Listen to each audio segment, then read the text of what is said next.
Software as a service platform ServiceTitan getting ready to make its public debut right here on the NASDAQ. It's happening today. The company offers a cloud-based solution to help contractors manage their back offices. And joining us first on CNBC, Joe's going to do the introduction. Ara Mahdessian and Vahe Kuzoyan. Bingo. Co-founder and CEO of ServiceTitan and the founder and president. Good morning to you. Good morning. Before we get into the company itself, just tell us the story of how this thing began, because you were trying to solve an actual problem, which I always argue is the best way for a business to actually begin. Yeah, that's right. We were born in the trades. We were raised in the trades. It's in our blood. It's in our DNA. Growing up, we saw our dads manage their small trades businesses and spend hours and hours doing so.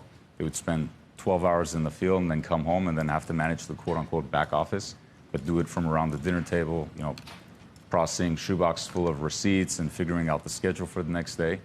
And so, like most parents do, they sacrificed to give us a brighter future. We got the chance to learn software engineering when we were young. And when it was time for us to figure out what we wanted to do with our careers, of course, like most engineers, we wanted to work for the great tech companies, but we knew that we had to first solve a problem for our parents and make their lives easier. So we built ServiceTitan. Thankfully today, our parents are no longer our only customers, although they've transformed from being our toughest critics to our biggest cheerleaders. But today we're very grateful that we get to partner with thousands and thousands of the best, hardworking, salt-of-the-earth contractors and be the operating system that helps power their businesses.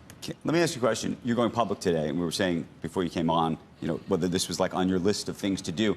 I imagine, at least in the past year or two, and maybe earlier than that, you've had folks come to you and say, "Can we just buy your whole company?" Right? What was the decision in terms of staying independent?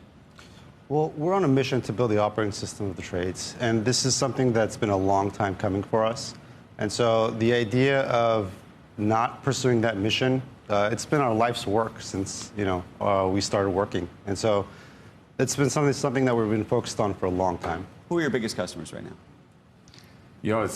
It might be surprising. We serve customers that might be family-owned businesses with a handful of employees doing roughly $1 million a year in revenue, all the way up to the largest contracting businesses in the country. And these reach surprising levels of scale. Some are doing $1 billion, $2 billion of annual revenue with thousands of technicians across multiple states. What does it do? What does the actual product offer to somebody who is in the trades? Sure. We think of it as a business in a box. If you were running a contracting business, you need a tool to manage your advertising online, your call center, your dispatching, scheduling, payroll, everything in the back office. And so our solution is kind of like a perfectly tailored suit made specifically for contracting businesses that does everything end to end. Who are your competitors?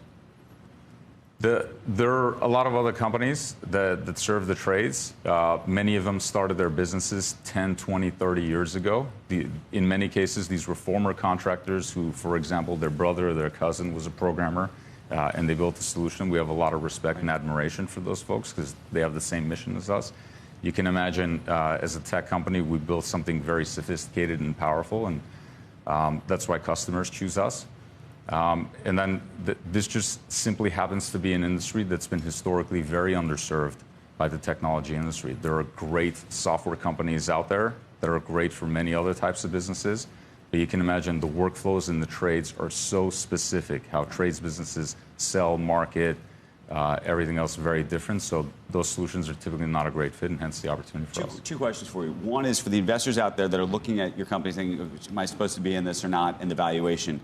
What do you think are the fair comps? What are the fair comparable companies when the bankers sat with you and made PowerPoints to say, well, you should be in this valuation range because these guys are in this valuation range? Who's on that list for you? Well, there's a lot of companies that we admire. We're in the category of vertical SaaS, and there's some incredible companies in that group.